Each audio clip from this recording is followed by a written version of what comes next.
cuerpo se mojaba como el rocío del cielo, hasta que su pelo creció como plumas de águila y sus uñas como las de las aves. Mas al fin del tiempo, yo, Nabucodonosor, alcé mis ojos al cielo, y mi razón me fue devuelta, y bendije al Altísimo, y alabé y glorifiqué al que vive para siempre, cuyo dominio es sempiterno, y su reino por todas las edades.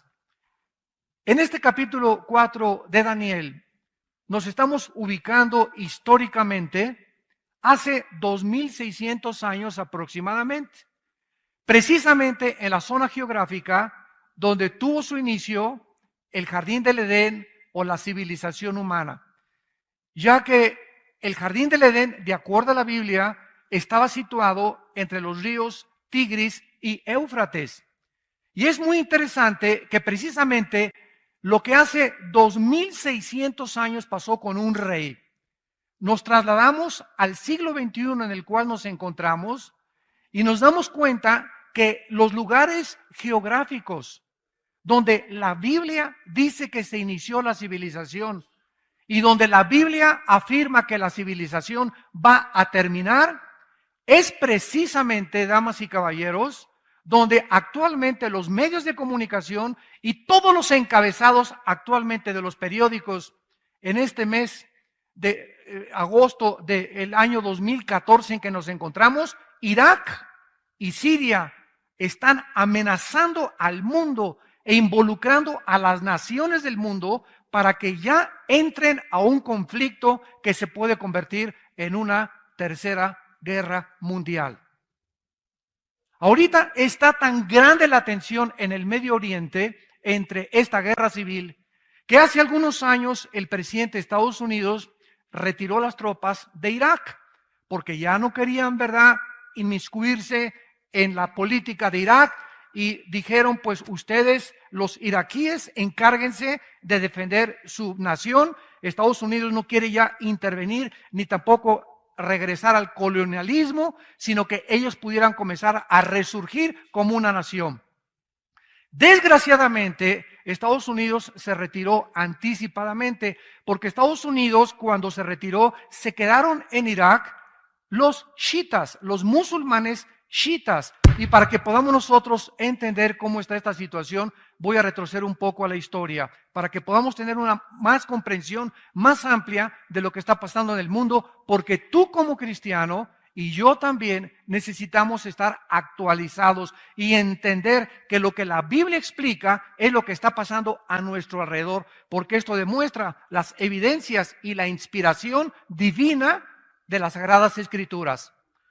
600 años después de que Cristo muere, más o menos en el año 620, había un Omar califa o un califa llamado Omar que comenzó a tratar de fundar el califato.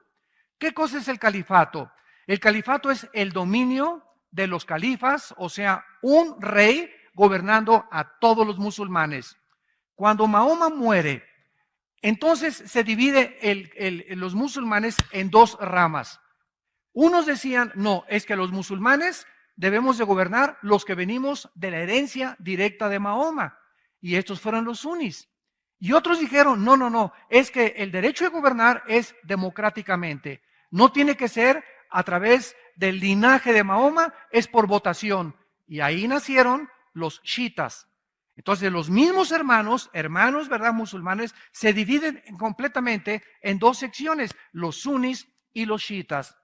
Pasa el tiempo y aproximadamente durante 400 años, los otomanos turcos musulmanes comenzaron a gobernar el mundo. Y llegamos al siglo XX, cuando a principios del siglo XX llegan entonces los musulmanes a tratar ya de entrar en Europa y en el África, y viene la Primera Guerra Mundial y los ingleses vencen después de la Primera Guerra Mundial, y entonces los ingleses comienzan a sacar a los otomanos turcos y se acaba a principios del siglo XX el imperio de los musulmanes o de los turcos.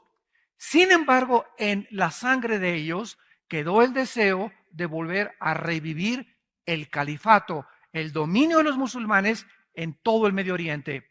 Bueno, viene la Segunda Guerra Mundial, Viene Hitler y entonces las Naciones Unidas votan para que los ingleses se salgan también de todo el Medio Oriente y entonces reparten el Medio Oriente, que se llamaba en aquel tiempo Palestina, por la esposa de uno de los emperadores romanos que se llamaba Palestina. Le quitan el nombre de Israel para robarle a Israel su nombre y entonces reparten a través de diferentes tratados diplomáticos la tierra de Palestina y le asignan a Israel una parte de esto. Y los refugiados que se quedan ahí en Israel, después de que los judíos regresan, son los que se llaman ahorita los palestinos, que ocupan la franja de Gaza, que están mandando cohetes a Israel, y el Banco Oriental, que es lo que era Judá, o también se llama actualmente Jericó.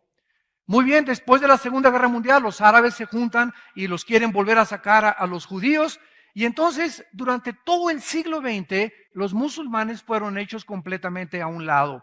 Sin embargo, a partir del año 2004, 2005, más o menos, comienza un conflicto en el Medio Oriente que se llamó la Primavera del Medio Oriente o la Primavera Árabe, donde surge un grupo por primera vez en el Medio Oriente, en Egipto, que es el país donde más musulmanes tiene y que se llama la Hermandad Musulmana. Este grupo de la Hermandad Musulmana comenzaron a tratar de derrocar al presidente egipcio, lo cual lo lograron, y establecerse ellos para establecer el califato. No les funcionó porque volvieron otra vez a derrocar a ese presidente y entonces surge la guerra civil de Siria. Ahí en Siria los rebeldes quieren derrocar a Bashar Assad, sacarlo totalmente del presidente de Siria, porque el califato, los musulmanes no quieren ya monarcas ni reyes en el Medio Oriente. Ahorita están amenazando a los sauditas, Arabia Saudita, para sacar al rey. Están amenazando al rey Hussein de Jordania. Quieren completamente ellos gobernar todo el Medio Oriente. Estoy hablando de Siria, Irak, Irán, Jordania y el Líbano para controlar el petróleo. El que controla el petróleo, damas y caballeros santos de Dios, la persona que controla el Medio Oriente, controla el mundo. Y esta es la razón por la cual los Estados Unidos de Norteamérica trataron de apoyar a Israel desde 1948, porque es el único aliado que tiene el Occidente. Todos los demás alrededor están tratando de entrar a apoderarse del petróleo y todo el mundo, ¿verdad? Rusia, Estados Unidos, Europa, todo el mundo porque quieren controlar el mundo, tal como la Biblia lo profetizó. El rey Nabucodonosor, hace 2600 años aproximadamente, quería hacer lo mismo, quería engrandecer completamente su imperio, dominar el mundo, y esto ha surgido en la naturaleza autodestructiva de todos los seres humanos, conquistar a los demás. La Biblia le llama a esto soberbia. Y el tema de esta mañana es la locura de la soberbia en el libro de Daniel. El rey Nabucodonosor fue el rey más famoso que ha tenido Babilonia, lo que es actualmente la nación de Irak. En Irak estaba el jardín del Edén. En Irak Dios puso a la primer pareja humana, Adán y Eva. En Irak el primer asesinato se llevó a cabo. Qué interesante, ¿no? El primer derramamiento de sangre cuando Caín asesina a su hermano Abel se llevó en la tierra de Irak. En Irak fue la primera rebelión mundial masiva contra Dios. Génesis capítulo 11, la Torre de Babel. En Irak es donde se han llevado los mayores conflictos. Y de acuerdo a la Biblia, qué interesante que cuando acaba la Biblia, Irak otra vez se convierte en el libro del Apocalipsis. Veamos rápidamente en el libro de Apocalipsis, a los que les interesa, en el capítulo 9, tanto al principio de la Biblia como al final de la Biblia, Irak es, después de Jerusalén, el lugar geográfico que más se menciona en la Biblia. En la Biblia aparece con el nombre de Babilonia, o la tierra de Sinar, o la tierra de los caldeos. Dice en Apocalipsis capítulo 9, versículo 11, y tienen por rey al ángel del abismo, cuyo nombre en hebreo es Abadón y en griego Apolión. El primer ay pasó, vienen 2 ayes después de esto. El sexto ángel, esto sucede en la sexta trompeta del Apocalipsis. Oyó una voz entre los 4 cuernos del altar de oro que están delante de Dios, diciendo al ángel que tenía la trompeta: desata a los 4 ángeles que están atados junto al río Lerma. ¿Eso dice? Junto al río Nilo, junto al río Támesis. La Biblia es absolutamente específica. La Biblia nos muestra que junto al río Éufrates, donde comenzó la humanidad, donde se llevó el primer pecado, donde estuvo la primer pareja, donde Satanás ya había ocupado antes de Adán el huerto del Edén en el mundo preadámico, donde los ángeles caídos estuvieron ahí tratando de mezclarse y pervertir la genética humana en Génesis capítulo 6. En este mismo lugar geográfico aparece otra vez Irak al terminar la Biblia. Y entonces el Espíritu Santo nos corre las cortinas y nos muestra que en Irak se encuentra, porque el río Éufrates está precisamente en Irak. No podemos perder de vista esto. Es inequívocamente, ¿verdad?, absolutamente cierto de que estamos hablando del terreno de Irak. En Irak se encuentran los 4 ángeles caídos, más crueles y más sanguinarios de los que se rebelaron junto con Satanás. Están estos ángeles tan atados ahí en Irak que cuando se desaten van a matar a la tercera parte de la humanidad. Dice a continuación el versículo que acabamos de leer, el versículo 15, y fueron desatados los 4 ángeles, Apocalipsis 9, 15, que estaban preparados para la hora, día, mes y año, a fin de matar a la tercera parte de los hombres. Qué interesante, señores sociólogos, señores antropólogos, señores investigadores, que andan buscando ustedes en eruditos y en autores no cristianos y fuera de la Biblia, una información que solamente contiene la Biblia. Precisamente ahorita es en Irak donde se encuentra el conflicto que puede prender la mecha a una tercera guerra mundial. Es tan grave ahorita la situación en Irak que ahora sí ya, después de que en Irak se levanta un nuevo grupo que ya no es la hermandad musulmana, ahora en inglés es ISIS, ¿verdad? Que es el Estado Islámico. Entonces, este grupo islámico que en inglés se llama ISIS, Islamic State, de Irak y de Siria, que es la traducción al español, quieren revivir el califato bajo un hombre que se llama Abu Baghdadi. Y este hombre está junto a un ejército de 20,000 hombres. Al Qaeda es Pinocho junto con ellos. Los mismos líderes de Al Qaeda han dicho: ni siquiera nosotros tenemos la crueldad de cortarle las cabezas y abrir los vientres de las mujeres y exhibirlos por todos lados, como lo hemos visto, con la sangre fría de estos grupos completamente, nosotros lo sabemos, completamente endemoniados. Es un ejército de demonios en el Medio Oriente, que están avanzando ya desde Siria, tomaron Mosul, tomaron Tikrit, que era la ciudad donde nació Saddam Hussein, y están avanzando hacia Bagdad. Ahora que comenzaron a avanzar hacia Bagdad, el grupo del Estado Islámico, entonces Estados Unidos despertó, el presidente Obama despertó y dijo: Dios mío, comenzaron por todos lados, ¿quién los va a detener? Si llegan a Bagdad, en Irak, donde todos son chiitas, en Arabia Saudita son chiitas, en Irán son chiitas, y de una forma tienen que detener a los sunnis musulmanes que no se apoderen de Bagdad, ¿quién lo va a hacer? Entonces Estados Unidos consintió de comenzar a mandar aviones F-18 de guerra para comenzar a bombardearlos desde el aire, porque no quieren mandar tropas terrestres todavía, porque costaría billones de dólares que Estados Unidos ya no tiene. Entonces hay un vacío impresionante en el mundo de liderazgo. Durante más de 60 años, desde la Segunda Guerra Mundial, ¿quién ha tenido la preeminencia? ¿Quién ha sido el policía del mundo para combatir a los nazis, a los fascistas y a los comunistas? Estados Unidos de Norteamérica, con Europa, Inglaterra, etcétera, etcétera.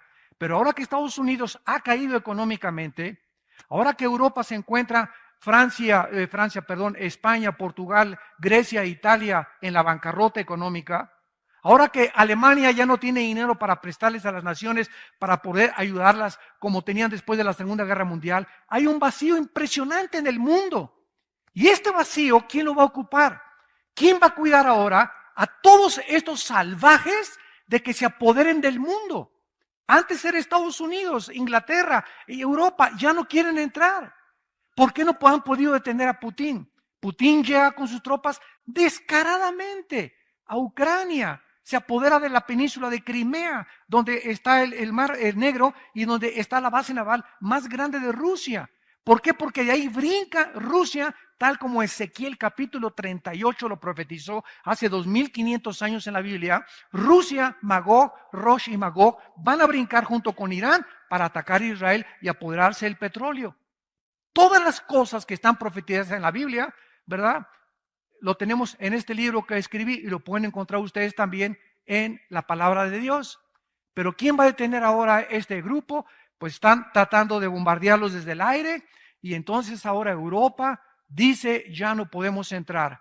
Y ahora Putin, sabiendo claramente el presidente de Rusia de que hay un vacío de liderazgo, que Obama no va a ejercer el liderazgo militar, ya comienza a avanzar. Esta semana pasada mandó más de 50 camiones con la bandera de ayuda para alimentar a los pobres, cargados completamente de armas, para poder conquistar completamente después de Ucrania, Lituania, Estonia y las naciones que están frontera con Rusia y comenzar a resurgir. Él quiere resurgir a la antigua Unión de Repúblicas Soviéticas. Los musulmanes quieren volver a resurgir el nuevo califato. Y por todos lados alguien tiene que levantarse. Ahora que Estados Unidos está completamente hecho a un lado, alguien tiene que levantarse y tomar el liderazgo. La pregunta es, ¿quién lo va a tomar? Y la persona que tome el liderazgo es la que va a precipitar al mundo a donde las profecías bíblicas dijeron que el mundo se dirigía.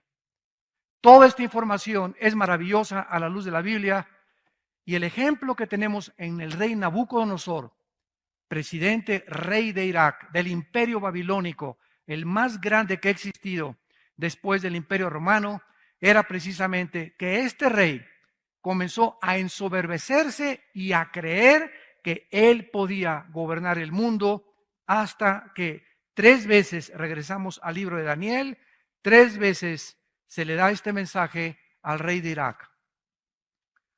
3 veces Dios les habla a los líderes, a los gobernantes, y tú puedes decir en esta mañana, o los que nos ven por televisión, yo no soy presidente de ningún país, yo no soy dictador de ningún país, yo no soy líder todavía mundial de ningún lado, pero quiero decirte que tú eres líder de tu familia. Tú eres líder de tu casa, de tus hijos y de tu esposo. Y este mensaje es para todos aquellos que tienen un liderazgo, porque el liderazgo en la Biblia lo dio Dios, en la iglesia, en la familia y en los gobiernos al varón. Pueden discutir lo que ustedes quieran, es clarísima la Biblia. En la casa el varón es el responsable. Y a quien Dios hará responsable de los problemas que surjan en el hogar.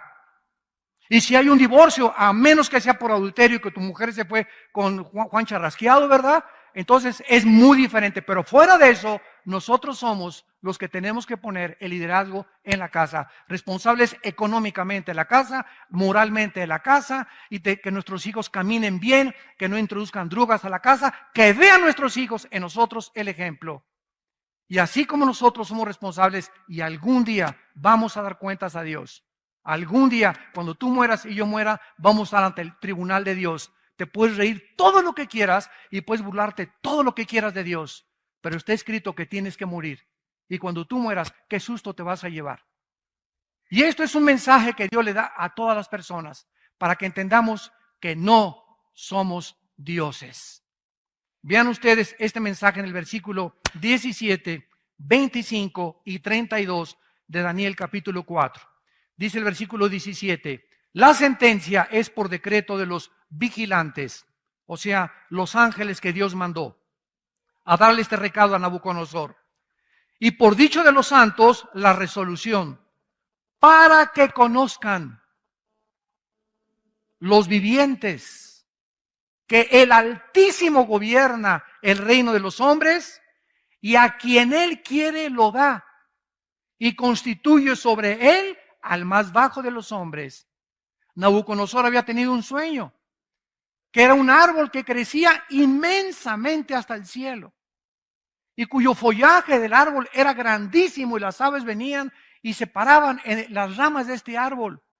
Y abajo venían también los animales y bajo la sombra de este árbol comenzaban a pacer las vacas y todos los animales, los mamíferos y todos los del campo. Y entonces el rey comienza a sufrir y dice, ¿quién me va a interpretar este sueño?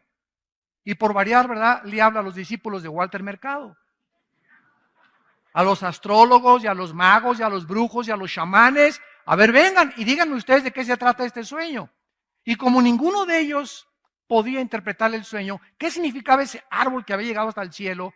¿Se acuerdan Nabucodonosor de que anteriormente había tenido otro sueño en el capítulo 2, ya lo vimos, de una gran estatua, ¿se acuerdan? Con la cabeza de oro, los brazos y el pecho de plata, el vientre de bronce y las dos piernas de hierro y los dedos de los pies, una mezcla de hierro mezclado con barro, que no vamos a detenernos aquí, está en el capítulo 2, ya lo vimos, que simbolizaban los imperios mundiales gentiles hasta la venida de Jesucristo. Entonces Nabucodonosor se acuerda de Daniel y Daniel llega otra vez a la presencia del rey y le dice, rey, tú eres ese árbol que llegaba hasta el cielo.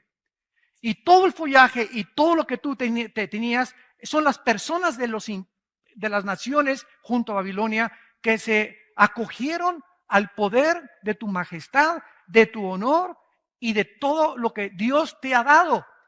Sin embargo, la Biblia nos muestra que cuando Dios le interpreta este sueño a Daniel, Daniel le dice, pero Dios dice que ahora van a cortar este árbol y esto significa que tu reino ha terminado, pero vamos a dejar las raíces, dice la interpretación del sueño, significando que si tú te arrepientes, puedes regresar a gobernar, pero en este lapso vas a perder la razón. Vas a perder la razón. Damas y caballeros, si me pongo a mencionar ahorita algunos líderes del mundo, de las naciones y del pasado, son hombres que a la luz de cualquier punto de vista psicológico estaban completamente enfermos de sus facultades mentales. José Stalin, Adolfo Hitler, Alejandro el Magno, Saddam Hussein, Atila, Muammar Gaddafi y todos estos líderes del pasado y de hace algunos años que nos damos cuenta que ¿qué les sucedió?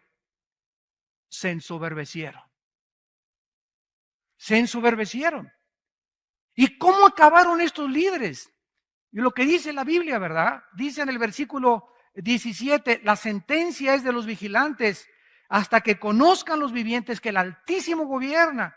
Y cuando Daniel le comienza a interpretar todas estas cosas, le dice claramente en el versículo 23, y en cuanto a lo que vio el rey, que un vigilante santo descendía del cielo y decía, corten el árbol, destrúyanlo, mas la cepa de sus raíces dejen en la tierra con atadura de hierro y de bronce en la hierba del campo, y sea mojado con el rocío y con las bestias del campo, sea su parte, hasta que pasen sobre él 7 tiempos. Esta es la interpretación, mi Señor. Versículo 25, que te echarán de entre los hombres. Con las bestias del campo será tu morada, con hierba del campo te apacentarán, como a los bueyes, con el rocío del cielo serás bañado, y 7 tiempos pasarán sobre ti, hasta que conozcas, por segunda vez se le dice, hasta que conozcas que el Altísimo tiene dominio en el reino de los hombres y que lo da a quien Él quiere. ¿Qué ha sucedido con todos estos dictadores? ¿Cómo murió Hitler? Escondido como un pollo mojado, remojado, en un búnker, y agarra la pistola y se vuela la tapa de los sesos. El mismo hombre que años antes o meses antes había dicho, yo soy el líder del Tercer Reich. Y donde todos los hombres decían, ¡Ja, Hitler! Y donde todos los alemanes, 85 millones de alemanes, creyeron que él era el Salvador, el Mesías que esperaban, que volvería también, después de perder la Primera Guerra Mundial, resurgir Alemania a su antiguo poder. ¿Cómo acabó Hitler? Completamente tirado en el suelo, matándose y quitándose la vida junto con su esposa Eva Braun. ¿Cómo acabaron todos los demás dictadores? ¿De qué manera acabó Saddam Hussein? En un hoyo de 2 metros de Hussein con sus reinos en Irak. Tenía yates, tenía palacios, tenía tronos de marfil que se mandó a hacer, mandó a traer tapetes de Persia, de Irán, mandó a traer cristales italianos de Italia. Cuando llegaron en los 90 los ejércitos de la coalición dirigidos por el general Schwarzkopf, norteamericano, a Bagdad para tratar de comenzar a ver todo, se asombraron de las riquezas de este hombre que se paraba y le besaban la mano a todas las personas. ¿Cómo acaba Hussein en un hoyo de 3 metros con lleno de piojos en la barba y completamente desquiciado? Así acabó. ¿Cómo acabó Muammar Gaddafi, el líder de Libia? ¿Cómo acabó ese hombre que se paseaba así con un despotismo y una soberbia? Mandó matar mujeres, mandó matar niños, multimillonario, derribó un avión que salió de Londres hacia otro destino con 360 pasajeros y nadie le pudo hacer nada porque comenzó a vender el petróleo que tiene Libia. ¿Cómo acabó?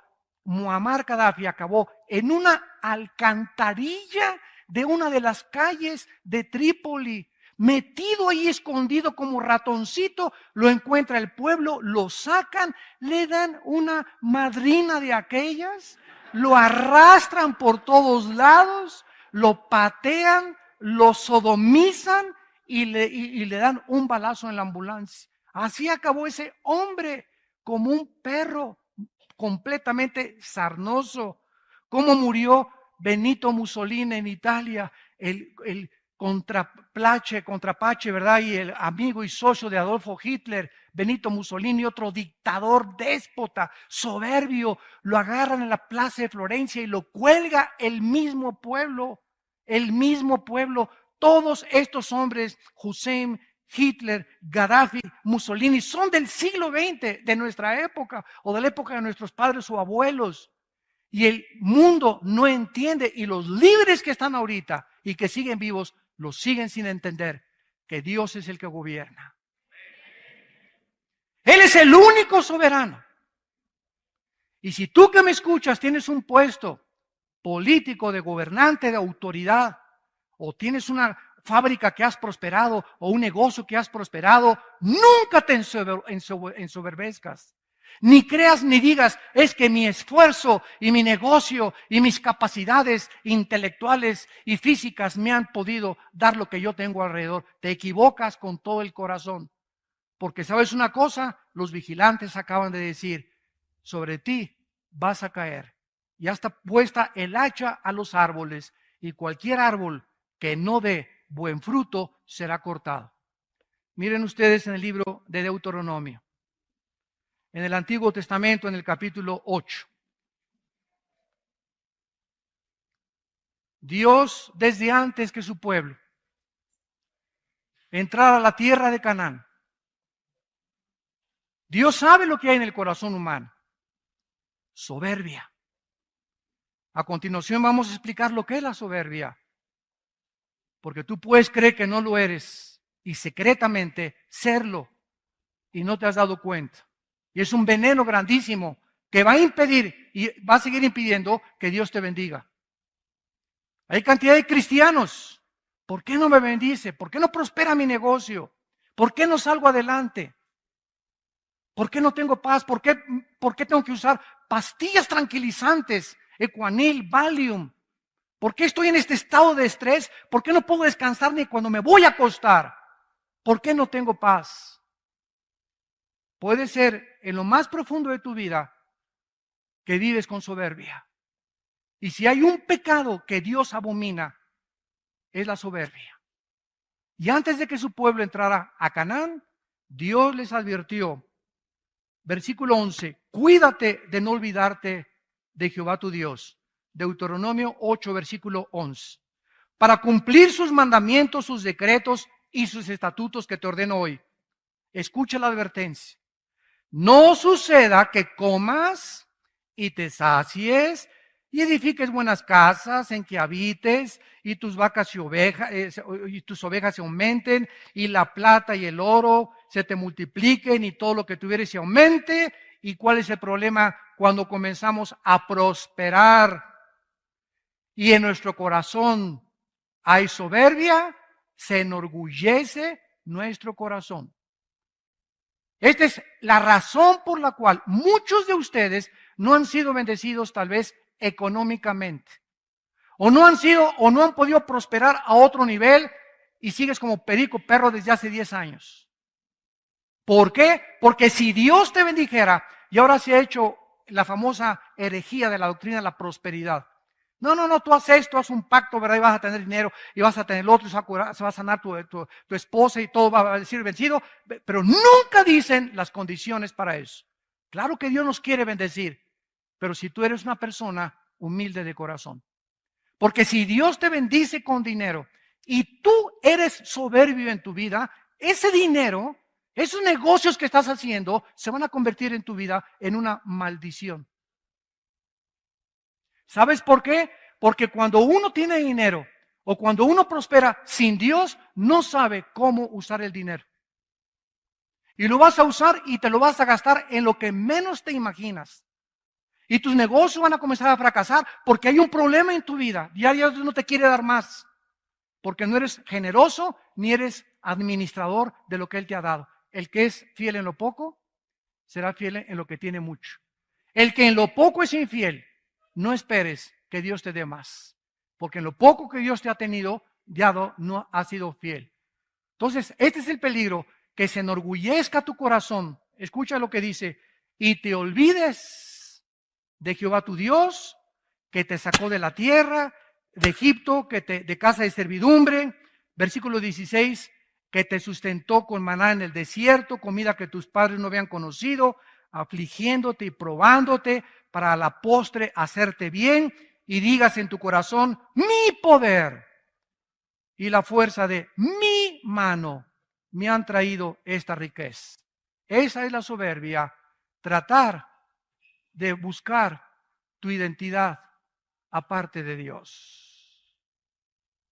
Tratar de ser algo o de alguien y sacar a Dios de la ecuación.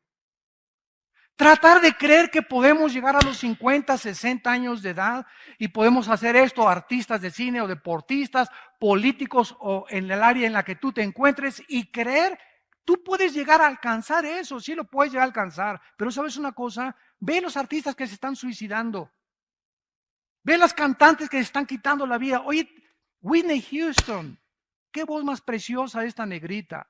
Tenía todo joven, no más de 40 años. Millonaria, se quita la vida.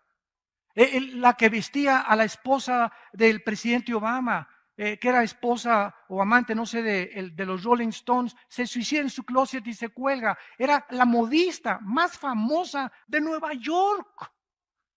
Este muchacho que hizo una película de hacer reír a todos los niños, Robin Williams, se acaba de quitar la vida en una depresión profunda.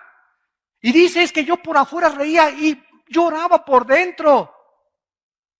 Y las gentes, dijo Robin Williams a uno de sus familiares una semana antes de morirse, la mayor parte de la gente en Hollywood son unos hipócritas. Ninguno manifiesta la cara que tienen verdaderamente. Porque todo es una apariencia, un maquillaje. Muy poca gente vamos a encontrar que te va a mirar y va a ser contigo tal como Él es. Las personas, la mayor parte de las personas en el mundo se acercan a muchas personas por el favor que les vas a hacer, por el negocio que les vas a hacer, porque tienes o porque no tienes, y en cuanto dejes de tener, ni quien se acuerde de ti, ni tu perro te va a ladrar. La apariencia. Y cuando venimos al cristianismo, se nos urge, se nos exhorta que seamos sinceros unos con otros. Que no nos miremos con hipocresía unos con otros. Ay, hermano, ¿cómo está? Aleluya, gloria a Dios al Eterno. Tiene cara de avispa. Me acabas de saludar y te das la vuelta y hablas mal en contra de esa persona. Eso es hipocresía. Y eso lo ve Dios porque Él conoce nuestros pensamientos. Salmo 139. Tú conoces mis pensamientos, Señor. Él sabe lo que pensamos. Y esta es la razón por la cual no hay bendición. Muchas veces en las vidas, de muchas vidas que nosotros tenemos y que conocemos en nuestra familia y alrededor también. Ahora vemos nosotros, en penúltimo lugar, de qué forma este rey perdió la razón. ¿Qué es lo que pasa con todas estas personas soberbias? Mira, la soberbia te hace perder la brújula. ¿Quién es una persona enferma mentalmente de acuerdo a la Asociación de Psiquiatría en California? Hay más de 100 características que mencionan que una persona no es normal. Pero el presidente de esta Asociación de Psiquiatría en California, ¿saben lo que dijo en una reunión? Es que hemos llegado a un punto, los psiquiatras y los psicólogos, que no sabemos si nosotros estamos más locos que los pacientes. Hemos llegado a un punto donde ¿quién va a tener el parámetro de qué es normal? ¿Qué es normal ya? Para los que se casan hombres con hombres y mujeres con mujeres, para ellos es normal. La sociedad lo acaba aceptando como algo normal. Dice la Biblia que no, que es una locura. Que es insanidad mental completa. Han perdido la brújula y le están llamando a lo malo bueno y a lo bueno malo. Hemos llegado a un punto en la sociedad en la que vemos la televisión y ya es normal ver adulterios en las telenovelas. Ya es normal que las niñas se acuesten antes de acostarse con sus novios. Ya es normal tener un amante, una canita al aire. Ya es normal violar, ¿verdad?, a la sociedad, violar al gobierno, no pagar impuestos, etcétera, etcétera. Y ya es normal, y no es normal, pero nosotros le llamamos normal. Y esto es un síntoma de que algo está mal con el ser humano. No hay ninguna religión que te diga cuál es el problema humano más que la Biblia. El pecado. Todas las religiones enseñan algo, es verdad. Cuando alguien me dijo, el cristianismo es Cristo enseñando algo, les dije, no es cierto. Todos los líderes religiosos enseñan algo, pero ninguno te rescata. Y el cristianismo es diferente a todas las religiones en que el fundador del cristianismo no solamente fue un gran maestro de moral, sino que él vino a dar su vida y pagar por nuestros pecados. Gloria a su nombre.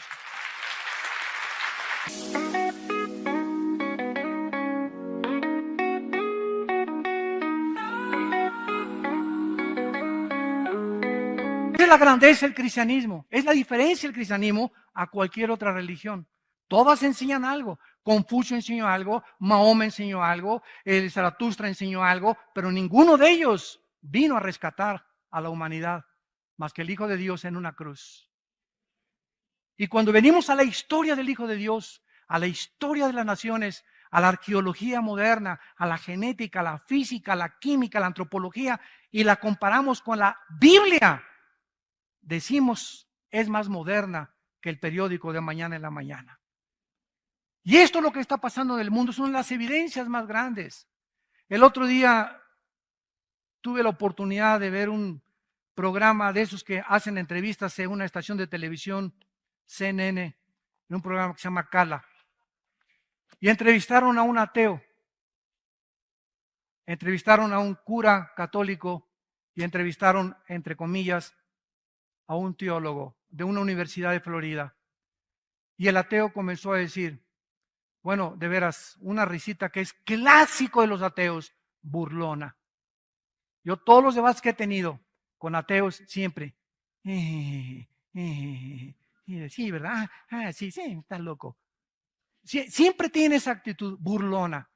Que es una soberbia impresionante que los caracteriza, que creen que ya para ser ateo tienes que ser omnisciente, tienes que haber conocido ya todo absolutamente y concluir en todo lo que sé y en todo lo que he investigado, concluyo, no existe Dios. No conoces ni dónde está Zapopan. Y el ateo dice, es que el Dios del Antiguo Testamento era un dictador, mandó matar a las personas. Y es una contradicción, atacando desde siempre. El ataque no es contra los musulmanes, ni contra los budistas, ni contra, es siempre los ataques siempre serán contra el cristianismo y contra la persona de Cristo. Nunca atacan a Buda, nunca atacan a Zoroastro, nunca atacan a Confucio, siempre es Cristo, la cruz o el cristianismo. Qué interesante, ¿verdad? No es coincidencia. Y dice, el Dios del Antiguo Testamento es un Dios soberbio, es un Dios déspota que manda matar a los cananitas, y en el Nuevo Testamento aparece otro Dios que se llama Cristo, que es el Dios de amor. ¿Qué contradicción dice? ¿Cómo me pueden explicar eso? Y el teólogo se acerca con él y le hace su sobadita y le dice, no, pues sí es cierto, ahora yo estoy de acuerdo que el Dios del Nuevo Testamento es Dios de amor, el del Antiguo Testamento es un dictador. El que mejor respuesta tuvo fue el curita de Nueva York. Por lo menos dijo cosas coherentes, me sorprendió. Reflejaba bastante paz el hombre y contestó claramente, ¿verdad? Claro que Dios es amor, pero Dios es un Dios también en el que en su carácter tiene que castigar la maldad. Si la maldad no fuera castigada, ¿qué sucedería? ¿Qué pasaría si no hubieran detenido a Hitler, a los nazis? ¿Qué hubiera pasado si no detienen a Mussolini en el fascismo en Italia? ¿Qué hubiera pasado si no se detiene a la Unión de Repúblicas Socialistas y expande el comunismo en toda Europa? ¿Qué hubiera sucedido? Estaríamos completamente a merced, estaríamos encarcelados a merced de dictadores. Y se tiene que usar la fuerza, señores, y la violencia y el ejército y los balazos y los macanazos, desgraciadamente, contra la violencia del ser humano y el pecado del ser humano. No hay otra forma de detener la maldad. Imagínate que te pasaras el alto y el policía te dijera, peace and love. Como no me hacen nada, ¿verdad? No, pero, si me ven, ¿verdad? No me lo paso porque hay una fuerza restrictiva que está diciendo, hay una consecuencia si me paso un alto. Hay una consecuencia si violo las leyes de una sociedad. Hay una consecuencia si no llevo mis exámenes a la escuela, me reprueban y me pueden expulsar. Hay consecuencias de nuestras acciones y las consecuencias muchas veces son graves. Y no le eche la culpa al juez que te condena a cadena perpetua, sino a la maldad que no has querido sacar de tu propio corazón, a la soberbia de vivir independiente de Dios. De creer que puedes encontrar tu identidad, no en los Rolling Stones, no en Madonna, no en el deportista, no en aquello. Por eso hay tanto idolatría en el mundo de deportistas, artistas. Cada presidente que entra es el Salvador, ese es el Mesías. Siempre la gente en los hombres, en los hombres, en los hombres. Y ningún hombre es perfecto para poder cambiar nuestro corazón. Cristo vino a cambiar nuestra vida interna, a librarnos de esa soberbia, para que entendiésemos que separados de Él, nada podemos hacer. Vean ustedes aquí en Proverbios capítulo 11, versículo 2, en el Antiguo Testamento, dice la Biblia, hablando de la soberbia, el rey Salomón. Proverbios capítulo 11, versículo 2. Cuando viene la soberbia, viene también la deshonra, mas con los humildes está la sabiduría. Toda persona que se levante contra Dios, llámese padre de familia, dictador, diputado, juez, presidente, gobernante, director de una compañía, llámese como le quieras llamar, cualquier persona que busque su identidad o busque creer, encontrar en la vida su identidad aparte de Dios, será deshonrado tarde o temprano, como lo han sido estos dictadores que acabamos de mencionar. No es coincidencia que todos estos grandes hombres que se sentaron en tronos de oro, que tuvieron el clamor y la alabanza de millones de personas, acabaron como ratas, como perros sarnosos, desposeídos de toda su gloria, de su familia, de sus hijos. Su mismo pueblo los crucificó. La soberbia es hermana de la deshonra, mas con los humildes está la sabiduría. No hay ninguna persona en esta mañana que nos escuche, tampoco a través de los medios masivos de comunicación. No hay ninguna persona que pueda tener sabiduría para educar a su familia, para educar a tu esposa, para mantener tu matrimonio, para administrar sabiamente tu negocio, que no sea humilde.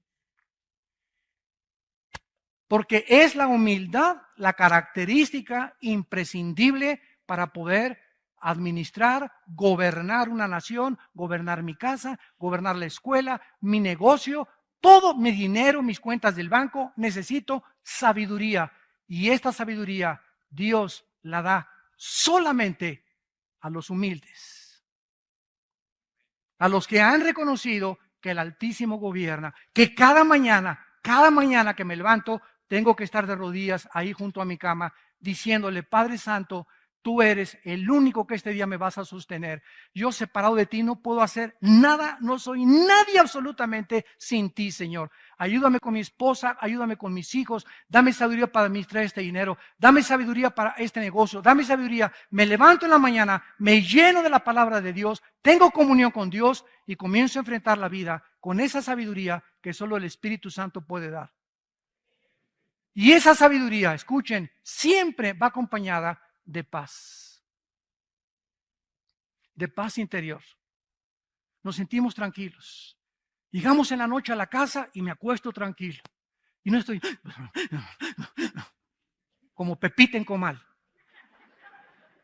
Y me despierto a las 11 y eso, y pienso, ¿y qué haré mañana? Y a la 1 de la mañana, y prendo un cigarro a la 1 de la mañana, o se echa un mezcal a las 2 de la mañana, o unas pastillas tranquilizantes, y te levantas como león enjaulado. Ya tus hijos no tienen comunión contigo, no tienes tiempo para nada, te vas de vacaciones y el domingo que es para descansar, llegas a tu casa y a seguir trabajando, porque eres un hombre trabajador. Eres tonto. Eso no es sabiduría. Dios quiere que disfrutes tus hijos, tu familia, el tiempo, Chapultepec, los árboles, el caballo, el rancho. No pienses en nada. Juega con tu perro Fido, juega con tus hijos, carga a tus nietos. Dios quiere que disfrutes la vida, que goces la vida. Una sola vida vivimos nada más. ¿Crees que vale la pena vivirla miserablemente como hasta este momento muchos la han vivido por la soberbia de su corazón? Dice Proverbios 16, versículo 18. Antes del quebrantamiento es la soberbia, y antes de la caída, la altivez del espíritu. Tarde o temprano, todos los soberbios serán quebrantados. ¿Por qué fueron quebrantados? Porque antes de que Dios mete la hacha al árbol, el árbol se infló como un pavo real. Y estabas así como guajolote. Como guajolote, ¿verdad? Te creías el rey, papucho de papuchos. Yo aquí, ¿verdad? Y guapo o bella, esto y el otro. Manejabas tu carro así, no volteabas. Al que te limpia los vidrios, quítate, chamaco feo, mugroso, no pares. Espérame tantito, ¿verdad? ¿Cuánta soberbia hay en el corazón? Ese pobre muchacho que te está limpiando los vidrios o que te da grasa en los zapatos, no tuvo la oportunidad que tú tuviste para ir a la universidad. No tuvo los padres ni los abuelos que tú tuviste para haber heredado lo que tú tuviste. ¿Crees que tú eres suficiente porque eres doctor o porque tienes un título, porque tienes dinero? ¿Te crees superior a un albañil, a un plomero, a un carpintero, a un chofer? ¿Por eso crees que tienes el derecho de tratar a esa gente de esa manera porque los consideras más bajos que tú? Eso se llama racismo. Y el racismo es una enfermedad del alma que hace creer a muchos seres humanos que por el color de ojos, color de piel, posición social, posición del club, les da el derecho de creer que son diferentes a los demás. Soberbia. Llegas aquí a una iglesia como esta de Vía Nueva para el Mundo aquí en Toluca y te dice el del seguridad: no se estacione ahí. ¿Y tú quién eres? ¿Sabes quién es? No es nadie tal vez. ¿Y tú que eres peor que él? Tú eres un chícharo de aguapuerca. ¿Quién eres tú? Y contesta: ¿y tú quién eres? ¿El rey de este mundo? Él es una persona asignada por los pastores para ayudar a acomodar los carros. Pero tu soberbia, ¿usted quién es? Y yo no sabe, ¿qué no vio las placas que traigo? Uno sabe quién soy yo, que vengo de traje y todo. Quítese. Así nos han reportado muchas veces que muchas personas llegan así, que les dicen a los edecanes también, quítese. O te dicen, no se sienten ahí, yo me siento donde me da la gana. Soberbia. ¿Por qué? Porque tu corazón te dice, yo no tengo por qué humillarme contra esa persona. ¿Quién es? A menos que tenga un tipo de militar o alguna cosa. No, es un trabajador de la iglesia. Y a cualquier persona que trates de esa manera, es porque en tu corazón te crees superior y nadie se puede atravesar en tu camino porque ya llegó el rey de Hollywood. Y finalmente leemos nosotros en Mateo capítulo 23, el Señor Jesucristo, versículo 12, hablando acerca de este pecado tan grande que tuvo Nabucodonosor, que le hizo perder la razón. Y Nabucodonosor descendió. ¿A qué nivel descendió Nabucodonosor? De los animales. ¿Cuál es el nivel de los animales? Mira, los animales matan por sobrevivir. La jungla la naturaleza está llena de violencia. Ve esa serie en la televisión Animal Planet en lugar de las telenovelas. Cosas que te edifiquen y ve las hormigas entre ellas matándose a las grandes, la ley del más fuerte. El tiburón comienza a los chiquitos, los leones, ¿verdad?, sobre las cebrillas indefensas. Es una violencia en la naturaleza, pero toda esa violencia que ves, ninguno de ellos, ni las hormigas, ni los leones, ni los cocodrilos, ni los tiburones, a ninguno de ellos va a juzgar Dios. Todos ellos no son culpables de esa violencia. De acuerdo a la Biblia, esa violencia que nos rodea en el mundo animal, en el mundo de los insectos, el ébola, esos virus que atacan, el cáncer, que es el cáncer, son células que atacan a las demás, violencia internamente, violencia en el mundo microscópico, violencia en el mundo macroscópico, cometas que se salen de su trayectoria, todo eso que vemos fuera de lo normal, tiene una causa, de acuerdo a la Biblia, el pecado humano. Cuando Dios creó al hombre a su imagen y semejanza, Dios asoció la moral del ser humano con lo que pasa alrededor. En el momento en que Adán y Eva se rebelan contra Dios, las flores comienzan a tener espinas, los alacranes veneno, las víboras veneno, los leones se convierten feroces y todo esto se cambiará cuando Cristo regrese en el milenio. Entonces, qué interesante, ¿verdad? Que mientras más pecado, más fuerza la naturaleza se venga de nosotros. Vean, hace 15 años, tornados, terremotos, huracanes como jamás hemos visto, las cosas que están pasando. Ahorita está a punto de explotar en Islandia un volcán también. Todo lo que está pasando, ¿dónde está Dios? ¿Dónde está Dios? Dios está en tu corazón si tú quieres tenerlo. Pero sabes una cosa, todo lo que está pasando es por el pecado humano. Ya, hombres con hombres, mujeres con hombres, mujeres, divorcios están al por mayor por todos lados, los jóvenes desorientados, no hay luz, no hay una brújula, cada quien hace lo que bien le parece que está dentro de su corazón. Esta es la filosofía con la cual se resume la humanidad. Cada quien hace lo que le parece según en su corazón. Pues para mí esto es bueno, para ti es malo.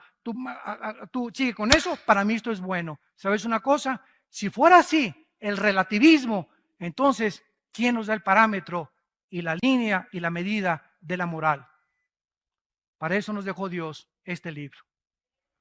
La Biblia, para que sepamos qué es bueno y qué es malo.